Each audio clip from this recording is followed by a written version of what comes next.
Good morning, Charlie here with Red Summit RF. Well, this one's going to be a little different today. I am going to be showing you the presentation I gave to the Long Island CW Club. And I just wanted to mention that club real quick and give a plug, because if you are interested in learning Morse code, this might be the place for you. It's an online club, but also an in-person club. They have, I think they're going on maybe 700 members in this club, men, women, and children. And they are all over the country. In fact, there's every state is represented, and 15 countries are represented in their membership. It's a great club. It's a online learning club, and so they have almost 40 classes a week that they offer on learning Morse code, and all of these classes are done through Zoom online. And they also have special guest presenters. That's what this video is about, is my contribution to the club in presenting. But they also have other special interest groups, and they participate in POTA and other events all throughout the year. A very active club. They were just formed in 2018, so they're relatively new. But I really enjoy being a member of this club, and they've helped me sharpen my skills with Morse code.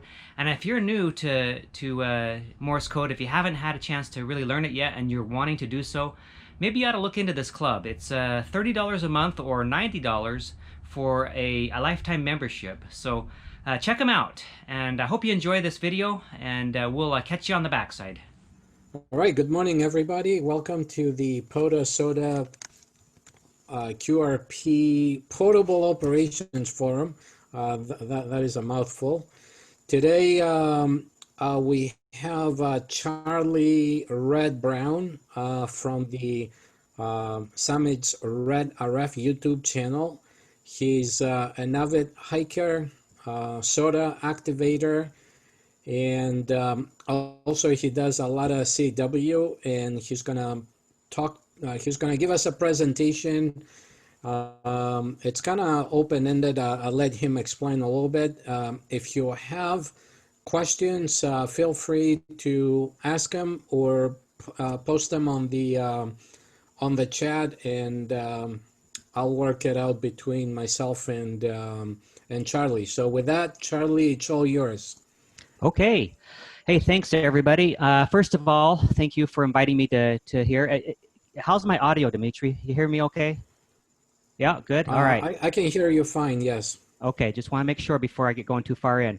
All right, guys, I'm excited about this. I really think that this is going to be a good presentation. You guys will enjoy it. So the thing is, I'm going to give you a presentation on my CW journey and how Summits on the Air facilitated success with CW. And how this presentation is going to go, I actually told Dimitri I'm only going to do 1 or 2 slides and then just kind of discuss things. But as it turns out, I ended up with 16. But that's okay. So what I'm going to do, I'm going to go through the 16 slides, and that'll take up probably 1/3 of the presentation. And during that presentation, for the slide part, that 1/3, if you have a question at any time, just throw that in the chat room, in the chat there on the right. And I think it's on your right. And Dimitri will kind of take care of those and triage them for me. And I'll answer them as I go. If they're too far off topic, I'll just make a note and try to work them in if wherever in the presentation they might come. And if not, we'll just pick it up at the end. But go ahead and ask. And if I have the opportunity, if it fits, I'll answer the question. Then the next 1/3 of the presentation is going to be, I'm just going to turn off my slides, and I'm going to switch over to another camera. I'm just going to go through my gear. I'm going to show you the things that I used when I first started in SOTA, and kind of carry you through to what I use right now.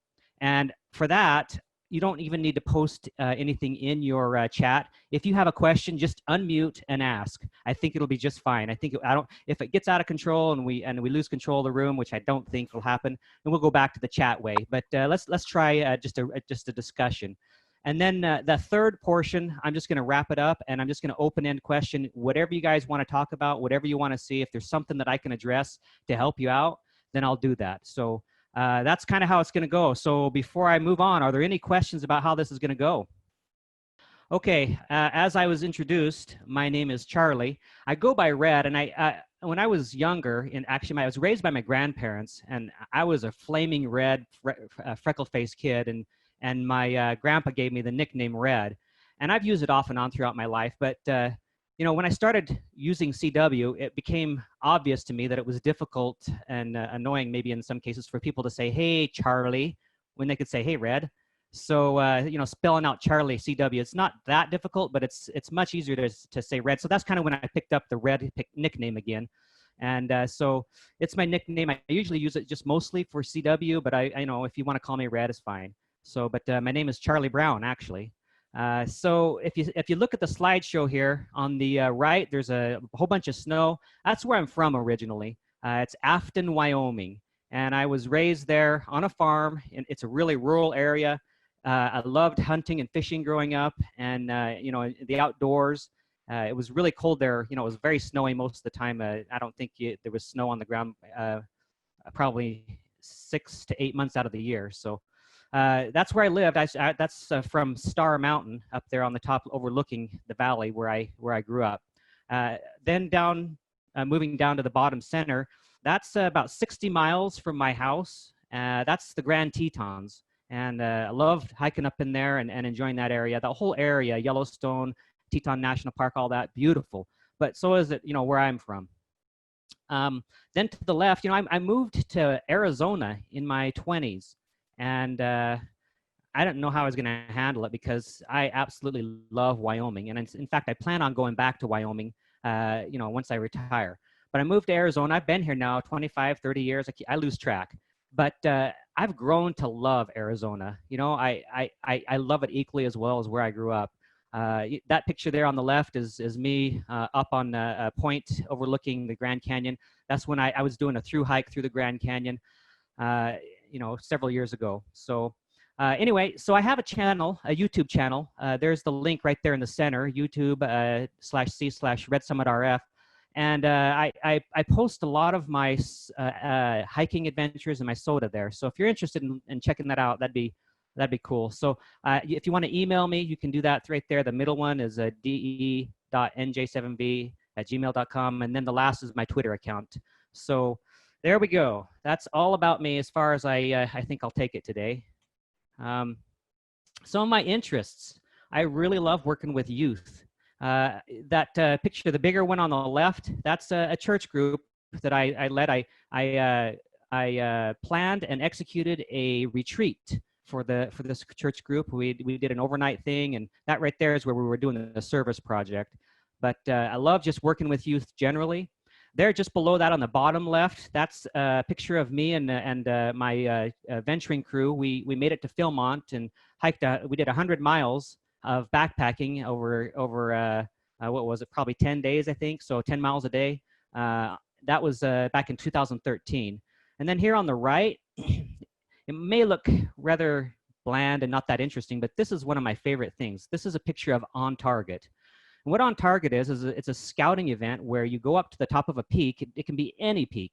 And you take some big old mirrors. You can barely see them.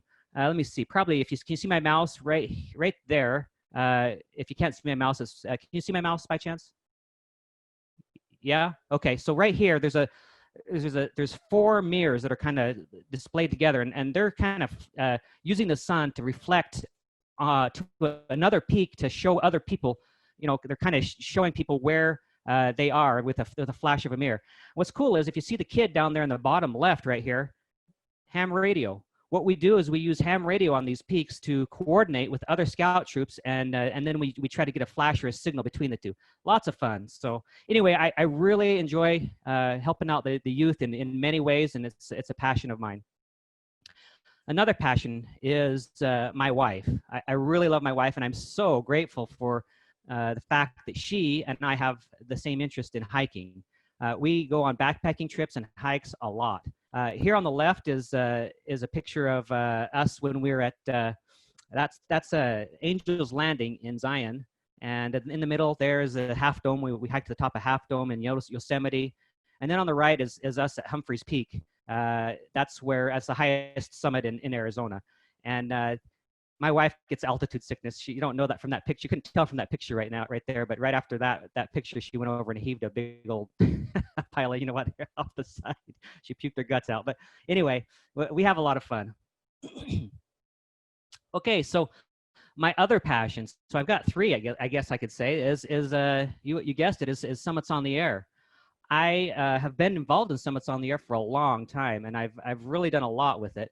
I really enjoy it. I do all kinds of different modes and bands, and I've seen a lot of Arizona. I've been all over the place. It's a great fun. Here on the left is a picture of me up on a pretty rare and difficult to get to summit. Only one other person's ever activated it. I had to go on a backpacking trip overnight, 9 miles in, spend the night. Then I got up really early before my wife got up and hiked another 4 miles round trip up to the top of that through really thick manzanita. It was not a fun hike, but once I got on top, the views were absolutely spectacular, which is really one of the many reasons I love Summits on the Air so much. Just, you know, you get up there, you're all by yourself, you're taking in God's creation. It's just beautiful. So with that, I did take a Yagi with me, which was I do sometimes and I don't sometimes. Down below, that's a picture of me. I can't remember which peak that is, but it's a picture of me just kind of tuning up and getting ready to work CW, because I do mostly operate CW. And then there on the right, that's a recent activation I did called Hickey Mountain, where I try to do just all sideband, kind of switch it up a little bit. And I actually did do a couple of contacts with CW because my friends were complaining that they couldn't find their mic because they're CW guys. But anyway, so all right, moving on here. So how did I get started? How did I get started? First of all, in the hobby, ham radio itself, and then how did I get started in SOTA and in using Morse code?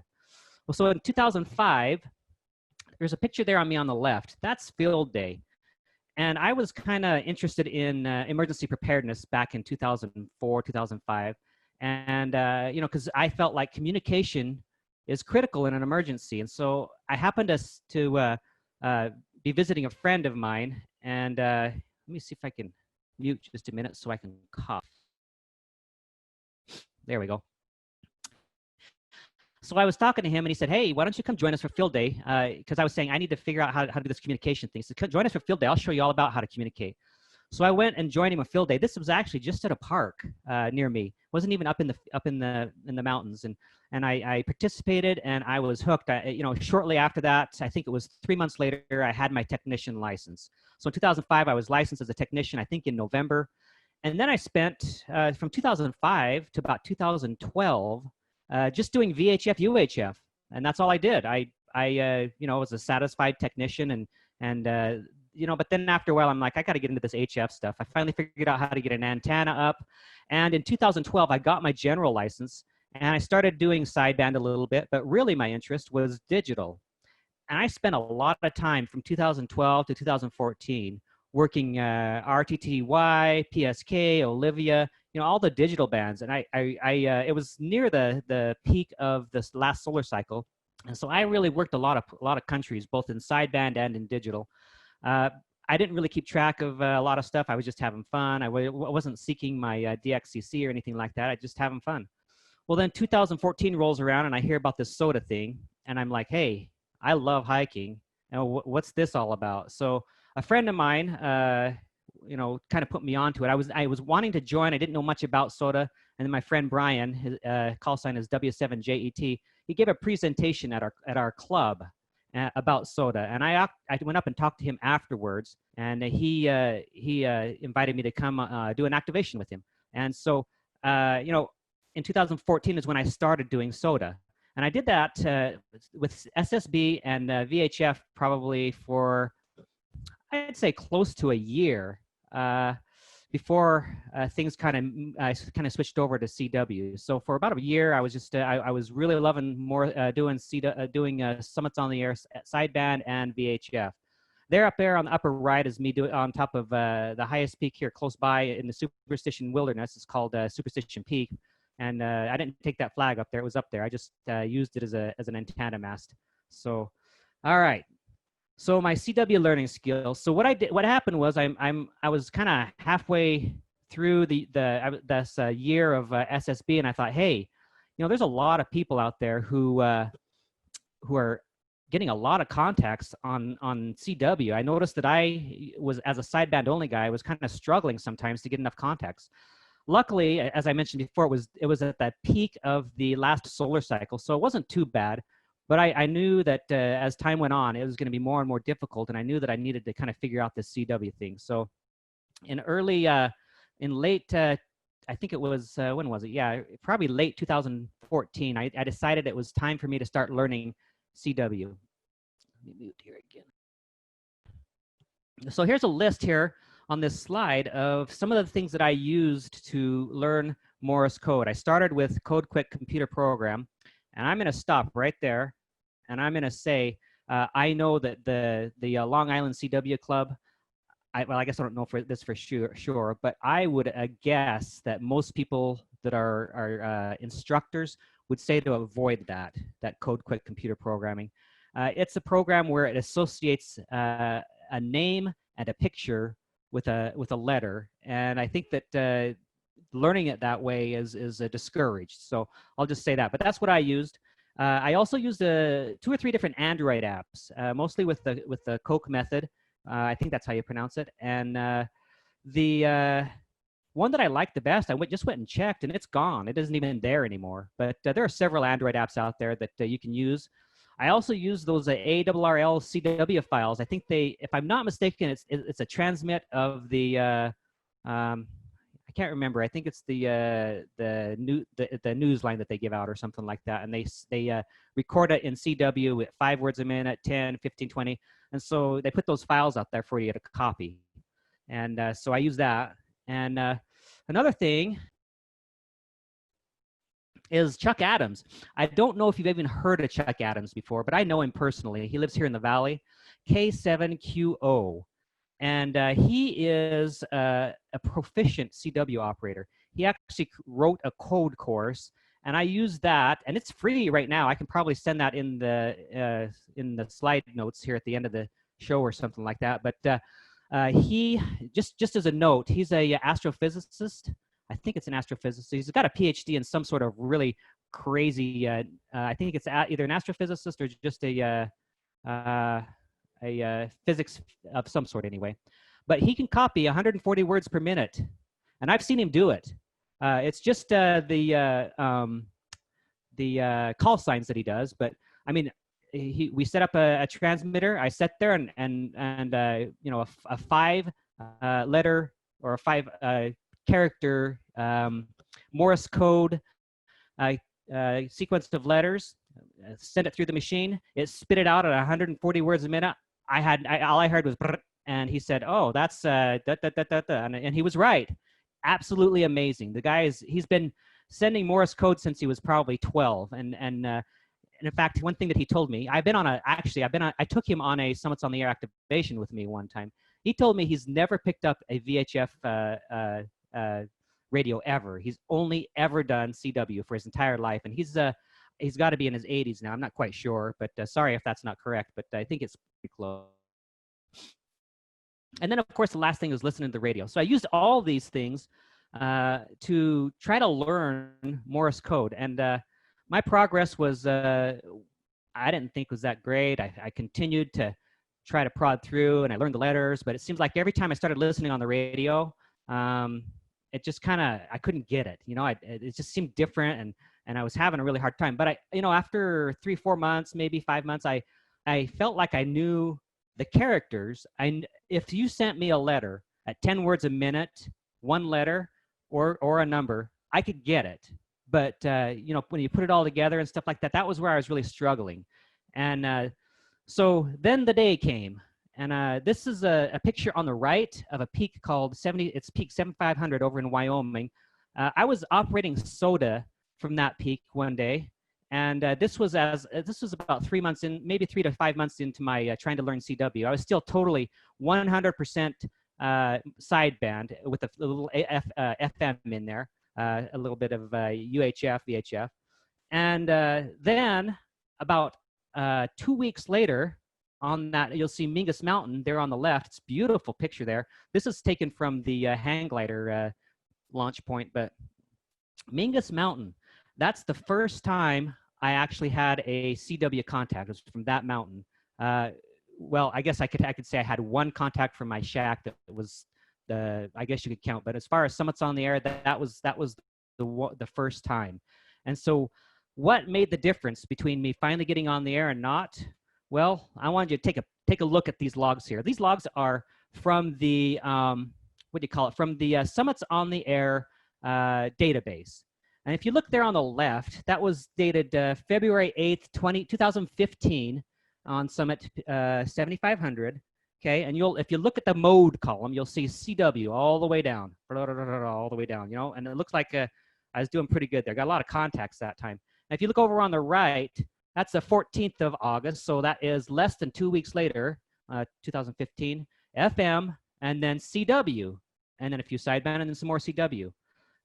This was the demarcation, the change, the point at which I moved from sideband to CW. And how did that happen? Well, if you see over there on the left, I have highlighted somebody's call sign. That call sign is WA7JTM. That's the association manager for Summits on the Air, and his name is Pete. And I was, forming a pretty good relationship with him and a few of the other Summits on the Air guys. They were all really into it, and I was transmitting there in Wyoming from Peak 7500, and got Pete right there at 1613 UTC, and I said, "Hey, Pete, I'm going to be on another peak tomorrow. Could you catch me on that peak as well?" And he said, "Well, yeah, I don't know." Previously to this, before I left on this trip, I was talking to the group, and I said, "Hey, I'm going to be in Wyoming. You guys want to chase me? Please try to do so." And Pete at that time said, "I don't know. I don't even know where my mic is. I don't use sideband." And he said it kind of scoffingly, but also jokingly, but also with encouragement, like, "What are you doing, dude?" And so then when I talked to him on sideband there in Wyoming, I asked him if he'd chase me on the next summit. So there was one summit between this one and the one where I made the change. And he's like, I don't know. He said, "I don't use mics. Why don't you just get on the air? What's holding you back?" And I thought to myself, all right, if he's going to push me, I'll just do it. If he's going to push me, I'll just do it. I don't care. So I feel really sorry for W7JFD. I really do, because he was my first contact. I know him well. I know him. He's from here in the Valley, and I've talked to him. I talked to him before this activation. It was so sloppy. It was the worst CW you could ever hear, and I had to ask him to repeat over and over again. But I got the contact, and I'm like, well, I got one. Let me try the next. It took me 23 to 25, 2 minutes later to get the next one. So it was a 2-minute struggle to get NJ7Y, and then another 10 to get W7RV. Boy, I tell you, it was tough. But as you see, I stuck with it. After a while, I'm like, I better switch over to sideband, see if I can get a few more. Then I went back to CW. If you check my logs, and I can show you how to do that here at some point if you want, I never looked back. I went from sideband to CW in a matter of just really one summit, and I never looked back. Now, this is not a scientific chart. I just yesterday drew a line with a computer pen. But this is my estimation for me of how I learned CW. And if you look on the left, I thought I was doing pretty good. I knew the letters, I was making progress. But once I got on the air and I started sloppily, horribly sending CW, my CW skills improved, and I kept getting better and better. And at one point, so I increased to the point, I'd say over about maybe a year, somebody said, you're blending your letters together. You're sending your code too fast. Well, the reason was because I was getting tired of 10 words a minute. So I started here where this line is at 10 words a minute, and I in a short time increased to the point where I felt like it was just moving so slow. So then I dialed it up to 15 words a minute. It kind of plateaued a little bit. I started struggling a little bit again. But then I started increasing and started learning again. And then I started plateauing again, so I did 20 minutes. And I think now, so what was it 2015? So 5 years it's taken me to get to the point where I'm at. I think about a year ago, I started feeling really comfortable at 20 words a minute. But my opinion, just from me, is you got to do your book learning and you got to learn those letters. And you got to do like I did. You've got to be able to know every letter. If somebody were to send you a single letter, you need to be able to, at 10 words a minute, pick that up. But once you're there, I think the best way to learn CW is to get out there and get on the air every week. This SOTA thing forced me to be on the air every week because I wanted to get out there and I wanted to make contacts. And so it was for me an incentive to get out. And so I got out there and I was on air using CW every week. And I think that made the difference. Now you could sit at home and chase too, but I think it's important for you to just get on the air and just start making contacts. And you'll find people who will take you and will take you under their wing, and they won't care how bad your CW is. They'll work with you. It's great. So that's what I have as far as how my CW journey began. Let's see, I think I have a question. So Charlie, right? yeah. So Kyle is asking AA0Z. Yeah. Were you setting at 10 words per minute or faster with fence word spacing at 10? Basically faster code, but spacing it out. I was, let's see. So I started when you with, started. When I started, you know, it was Farnsworth, so it was, I'm trying to remember. I think I tried to start around 15. Started out.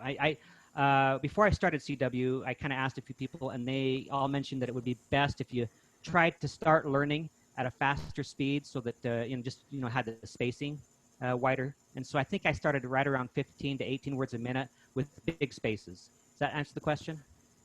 I think so. Okay. All right. Any other questions before I move on? No, thank you. All right. All right. So 20 words a minute. Okay. So now here I am today. This bigger picture here in the middle. This is me on a peek I did probably a couple weeks ago. But I wanted to show you, if you are interested in learning CW, I know a few people have done this, picked up on this, but I record most of my Summits on the Air activations, and I put a ticker either at the top or the bottom. And this is, let me just click on this, and I'll take you to the site real quick, if it goes, yeah. All right, so that's my channel, my YouTube channel. And you'll see here all these videos. Let me see if I can go to videos this way. And these are all Summits on the Air activations for the most part. Some of them aren't, but every one of these, if I start playing one of them, you'll notice that, let me just try, I don't know, this one right here. So actually that's is that a sideband one? Let me just pull it over here and see if there's a ticker in here somewhere. I want to show you. I don't think that one has it. That's FM only. Go ahead. We're only seeing your presentation. Oh, so okay. Yeah, I got to stop sharing, don't I? Here, hold on. Let's go back to that right there, I think. Thank you for telling me that. But let's try Bridger Peak here. Let's see if that one has the ticker. Yeah. So see, as I'm sending Morse code, I don't know. Can you hear that? You may not get the audio. Can you hear that? No, but I've seen your YouTube video. So all I'm gonna say to the audience is, you can hear very clean code, and as you see the ticker on top or bottom, whatever the video is, you can hear like ta di di di da dit dit, and then the next guy comes in. So even if you're not too proficient, you can follow enough if you know the letters, what's coming. I think that's what Charlie's trying to say to us. And the other thing that I like, Charlie, from your videos, couple of times you mess up some letters or numbers. You actually put that on the ticker, which is good for people that are, they have that fear. I do mess up from time to time. It's true, and I the whole reason I do these videos, in all honesty, is I want to help other people, and that's the whole reason. I want to give back. So many people have helped me on my CW journey, on my SOTA journey, on my ham radio journey. And this is a way for me to give back. So this is the way I do it. So I'm going to close this now. Was there another question I think pop up? Yeah, a couple of questions. How did you learn to send clean code? That's a very open-ended question because So here's a mistake don't... right there. Yeah, the answer is when you're out in the field and you're participating in Summits on the Air, there are people sending clean code, and you just get an ear for it. That's the thing. When you're actually sending Morse code and receiving Morse code in the field, you're doing a QSO. You're learning from all the other operators just by listening to them. And everybody has a different fist, but at the same time, they all have a different way of operating. And I just picked up stuff. You know, I would listen to somebody work me and I'm like, oh, you know, that's a good idea. I'm going to do it that way from now on. So there's just so many different ways to operate. But really, it was just from listening to all the people I was working. And we have another question. If it interferes with the flow, we can table it for later. How do you make the recording? Okay, yeah, I can tell about that. Let's see if I can get back to my slide here, and then I'll talk about that. Okay, so the answer is, how do I record? Was that right? Yes. Yeah, okay, so I could probably show you here later on, but I'll just to answer the question. I have a GoPro 7 Hero, and I just set that up and record the video, and sometimes I use the audio out of the GoPro Hero, but also I have an inline audio recorder. I go from the my earbuds to the recorder to the radio, and so it outputs all the signal that is in the radio into the recorder and then into my earbuds. So that's how I record the CW. And then Okay. when I get back, then I just kind of mesh the two together, line them up if I use the two different methods. One more question from Sure. Sue, W7SKH, Oh, hi, Sue. which I kind of know what the answer is, but I'll let you answer. Hi. So she watched some of your videos, and she, when she sees the ticker, right, Yeah. she noticed that you do not send the peak identification. How do the chasers know where you are? Yeah. Okay. Good question. Let me back out of this and I'll show you. The answer is they know where I'm at already, and I'll show you how. I'm going to share this. Hopefully, I can share the right screen here. Share, and I'm going to click on this right here. So, people who are chasing Summits on the Air, they'll go to this website right here. If you can see that, can you see it? Yes. Okay, so this website, it's all the spots. So if I wanted to chase somebody right now, let's say a good candidate, you know, these are all European right here, but right here, this guy, he looks like he might be one that I could do. Let me change the settings here and expand that. So W1PTS is on this summit, and so I see that it's at 10.1180 CW. So he knows. So if I go to that frequency, I know that guy, whoever he is, his name is his name on there? No, but it says he's on knob, a water rock knob, and it's worth 10 points. So that's how they know. So anybody who chases me, with rare exception, is going to be looking here and finding my call sign, going to my frequency, and then just working me. Now, it is tradition for somebody who's working summit to summit to exchange that summit designator. And so I do that when there's another person on another summit and we're working summit to summit, we exchange those peak designators. Otherwise, unless somebody asks for it, I'll go ahead and just assume that they know it. But you know, sometimes people just turn the knob and they'll hear me. I've had it happen, and they'll ask for my designator because they don't know where I'm at. So, okay. Thank you. Yeah. Share the screen. Let's go back to this one. We have another question. I will just answer while you're sharing there, or you're trying to share to save some time. Sure. So Bob, yes, it's kind of like a POTA. I don't know if you're familiar with that. People go into the website and they announce their plan activations. And also they probably have a cluster. So when you call CW, the site through reverse beacon, I believe, might pick up the call sign, and then it will post it in the on the site, and then the swarm comes. Yes, that's right. So if you can see, I'm back on that same page again. If you can see that, yes? Yeah, yeah. Okay. So that tab is the spots tab. If you go over here to alerts, and you click on that, these are all the scheduled activations. This everybody who's going to go on a peak, this is their best guess of when they're going to be on the peak, what modes and bands they're going to be operating, their peak itself, their call sign, all that information. So you could check here and say who's coming up, and the benefit of this also is what Dimitri said.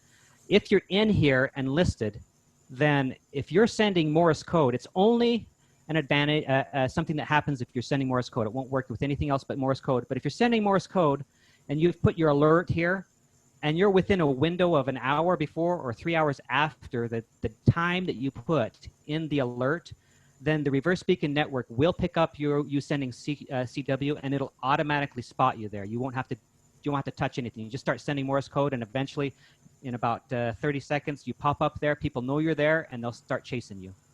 So, all right, let's go back, and I wanted to show one more thing here on this slide. Share screen, PowerPoint, share. Okay, now this down here. So back to the videos real quick. I know Kyle, who's here today, and several others use this or have in the past.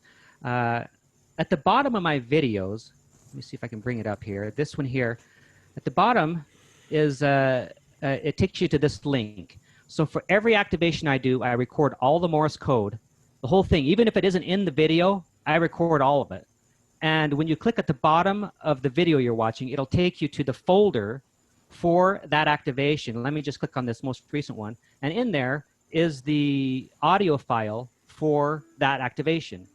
So it's another resource for you to practice copying Morse code if you want. You can go to each of those videos. You can click on the link. It'll take you to those audio files, and you can listen to those. It's down on the bottom in the comment section or the notes section of each video. Okay. Now let's see if we can share this again. Let me move on here. Almost done with this part. Where are we at as far as time goes? We've got 20 more minutes, but Okay. I'll tell you what, Charlie, if we run out, I'll ask you to come back and finish it. Okay, we're not going to run out. We'll be good. But okay, I'm happy to come back anytime. Okay, we're back on the slide. Can you see the slide then? Yes. Okay, I'm going to advance that then to. So here's another thing I wanted to mention was I'm not the only one that wants to give back to the community. There are a lot of people out there. If you want to watch their videos, KB1HQ's he wrote a book on portable operating. He has a great website. I'm going to click on this and bring that up and show you that. Yeah, right there. So his website has all kinds of great resources, but this page in particular, if you go to his website, KB1HQS, and you go over to links and you click on operators, well, look here. You've got Eric. He's a portable chaser. A lot of times you've got Steve, the infamous GOAT, N1CLC, a friend of mine. Actually, everybody on this page I know personally. I know them all. But all these guys have, for the most part, either have a YouTube channel or are very active on Twitter. Or, Dennis here, 86DM, he has an absolutely fantastic podcast. So all these guys here are trying to give back to the community, not only to teach CW, but also just to ham radio in general. So it's a great resource if you want to pick up on some of these other guys' channels or learn more about them. I know Kyle's in here too somewhere. I think I saw his a bit ago, but if not, then I don't know. Here he is right there. He's portable. All right. Let's go back to this slide then. I think we're done going back and forth on those. PDF. All right. So let's see. We're on slide 12 of 16. We're almost there. Okay. So if I could give you my number one piece of advice, what would that be?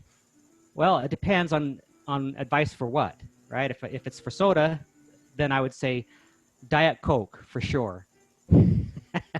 But if it's SOTA, then but if it's SOTA, then I would say the number one piece of advice would be to go with somebody else on your first activation, an experienced person. You will learn so much of the unwritten, uncommunicated things that you need to do a SOTA or a POTA. Even for POTA, I think if you're going out and you're doing a portable operation, go with somebody who's experienced. You can learn so much from them. This picture on the left is me doing my first Summits on the Air activation. That isn't even my radio. I used my own call sign, so I only had my general at that point, and I didn't know Morse code. So, but I borrowed W7JET's Brian's equipment. He brought the equipment. I just was along for the ride. There on the right is where I gave back. I took these 3 people on a SOTA activation with me, and they are using my gear. And so it's a great way to further the hobby and also to further Summits on the Air or POTA or any of these portable operations. If you're new, go with somebody. If you're experienced, take somebody along.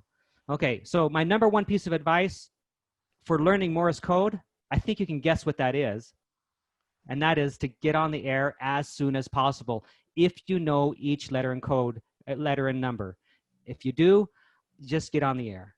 And then, of course, if you're just talking in general, my number one piece of advice is have fun and give back.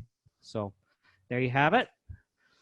Okay, so now I'm going to go to the demo here. I've got 5, 10, 15, like 15, 20 minutes, right? I think. Yep. All right, so that'll be good. I'm going to switch cameras now and show you some of the gear that I have used and continue to use. So let me stick it here and show you. To start off with, what I used was this Yaesu. Let's see if I can get down here on it. That's a Yaesu FT60R. That's my favorite radio. The reason is because it doesn't have a lot of knobs and dials and this and that and the other. Very simple to use. You just turn it on, and then if you want to have something in memory, it's just a matter of moving the dial up and down for the memory. If you want to key something in, you push buttons and you're good. There's no scrolling through menus or anything like that. That's what I started out with, and this is a very rugged radio. So eventually, I kind of moved over for a while to this Kenwood. I think it's I was going to check beforehand to see what one it is. I think it's a D72A or something along those lines. But it's a good radio too. It has APRS, and there was a time where I was on summits and sending my spots using this radio. But I just kind of wanted simplicity. So after a while, I just kind of went on back to using this radio right here. And so today, for FM, UHF, VHF, I use this radio still. It's in this pack right here. This pack is what I take on every activation.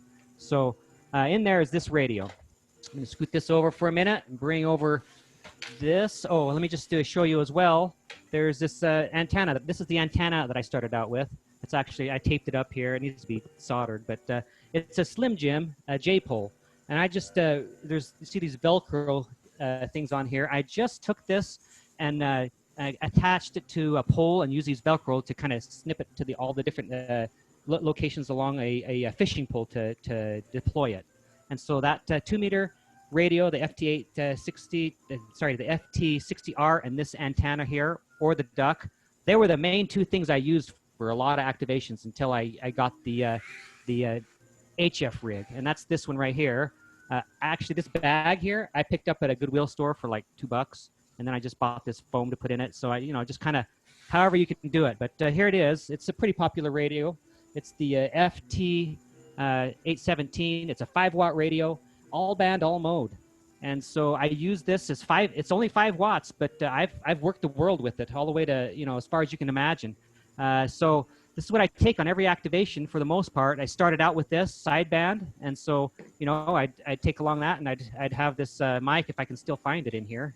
So I carry it still with me. Sometimes I like to work SSB still, so I used this radio to start out with. And then eventually I got to the point where I was working Morse code.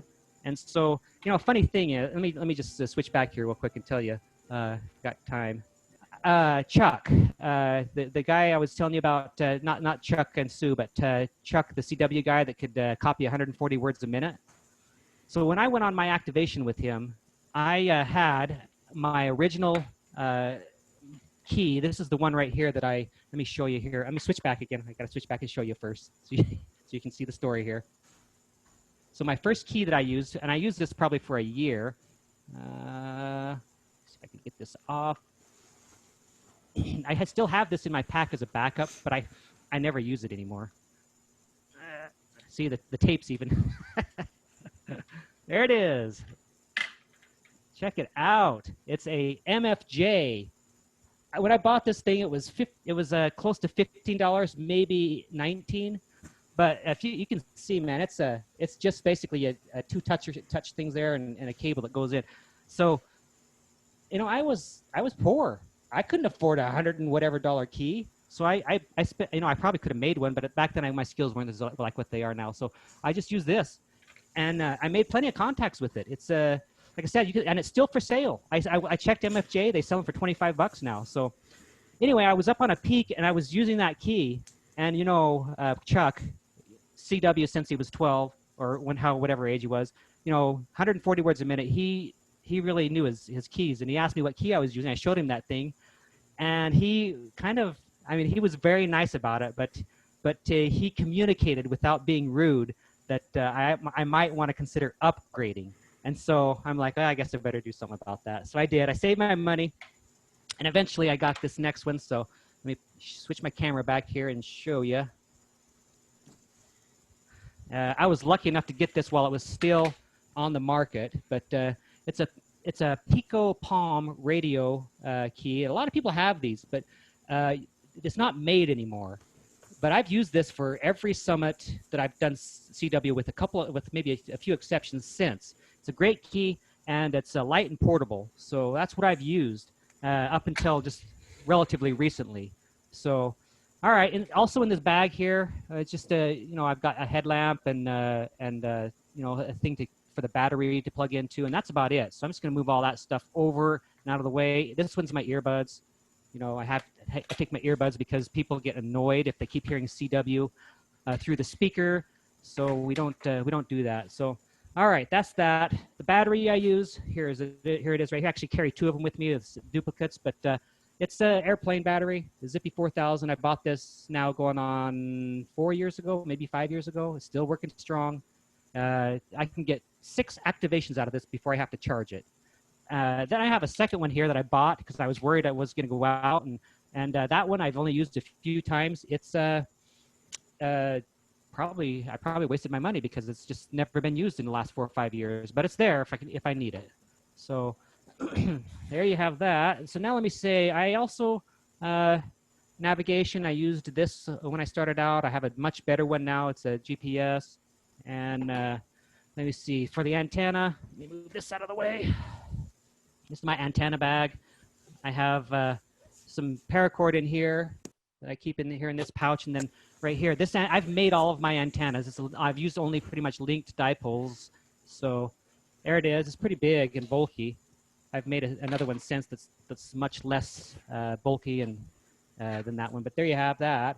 So you just extend it out, and then you undo the links at each band where you want to transmit.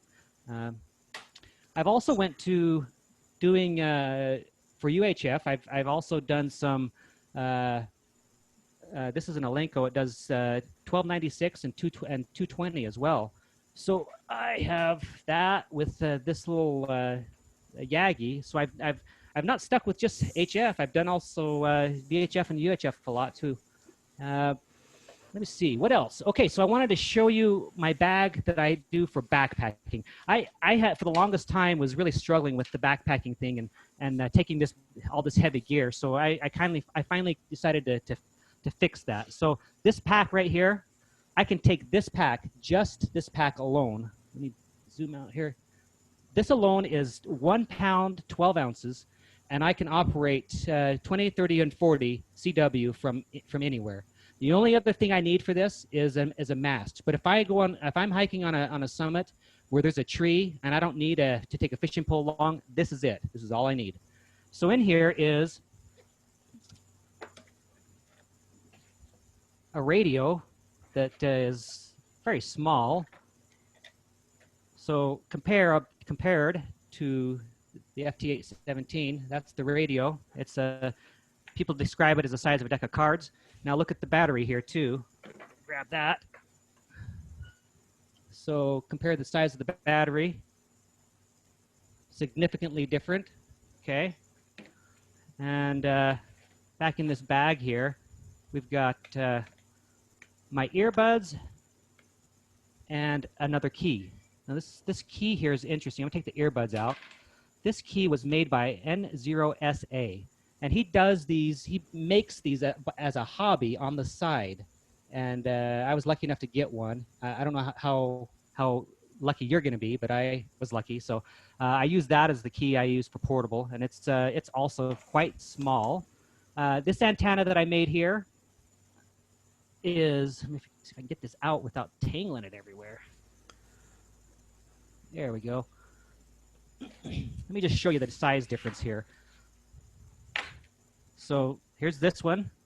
Out a little bit more. Check that out. There.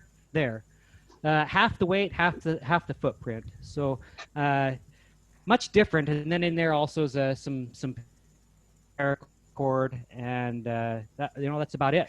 So there you have it. That's kind of my gear kind of through time. So, the only other thing I'd show you maybe is this. Yeah, go ahead.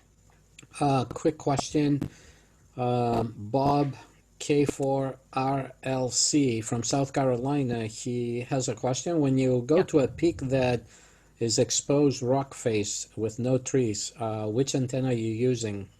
I'm Same guessing one. it's, and you have the mass, right? Yeah. So I take I should have, it's in my closet. I can't show you, but it's basically a fishing pole that collapses to about 2 feet, sometimes 3 feet. And so, but it extends to 20 feet. I don't use the last section because it's too flimsy and it just bends. Yeah. So I use 17 feet. So I'll go up 17 feet with a fishing pole. You can actually see it on my slide. I'll show you here in just a minute. But that's it. If I find a tree, just throw the paracord up there, hoist the link dipole. If not, I'll just find a place to pile a bunch of rocks around the mast and put it up, or I'll find a tree somewhere to tie it to, or whatever. Okay. So you said you homebrew all your antennas, right? I heard that correctly? Yes. Okay, that's great. Can you tell, this is just a question for me, like since you do like VHF, UHF, all the way up to 1.2 gigahertz, if you compare that with HF and everything else, like what is the ratio of contacts? It'd be just a guess, right? I don't have any statistics on that, but I'm going to say it Well, depends. let me phrase the question slightly different. Do you get Okay. the 4 contacts to activate the peak? Yeah, you can. Okay. You have to do a little bit more planning because, it's line of sight, and you have to find somebody who's going to be on simplex, right? Because you can't do a contact through a repeater. But definitely, if you're local, you're close to like Phoenix or close to Atlanta or somewhere where there's a lot of people, and you're on the outskirts, then your line of sight, even if 200 miles away, you're going to find somebody. But I've been on peaks where it's been very remote, and I did not have any way to spot myself, as we talked about before. You spot yourself. I wasn't working CW. I didn't have a way to communicate with anybody. There was no cell service. I was lucky to get the 4 contacts because nobody knew I was there, and there weren't a lot of people within range. So, but with proper planning, letting people know where you're going to be, and a little bit of coordination, you can pretty much work anywhere you want with VHF, UHF. Yeah. And have you done, do you do CW on that? I mean, have you done? Okay. My longest VHF contact to date is with K6ARK. It was for an event called 10 Points Madness, and I was on Aztec Peak, and he was on a peak in Southern California. It was 328 miles, and I worked him CW 2 meters. Great. And one more question. Can you tell us a little bit about the mountain topper battery? Like we could not quite see it. Oh, okay. Like Yeah, brand, is it the same sure. brand from the radio? No, you have to get that separate. Let me see if I can find where did I? Oh, there it is. Okay, I have a video actually, one coming out and also one that has been out on all this gear. But let me switch my camera again and I'll give you a shot at it. All right. So I just got this off of Amazon. It came in a pack of 2 for a pretty reasonable price. I can't remember how much, but you can get these, or you can get the, I think, Nanotech it's called. But you know, I can include this information as well. The link to this battery is on my video called 6 MTR Essentials, 6 MTR 3B Essentials on my channel. At the bottom of there is that battery's a link to Amazon if it's still good, if the link's still good. But you know, if you have anything around 450 to 500 milliamps and it's a 3S, then you're probably going to be all right. You don't want to go too high with the voltage because you can't go over 12. I don't think 12 volts, but I think this is 11. It's 11.1 volt battery.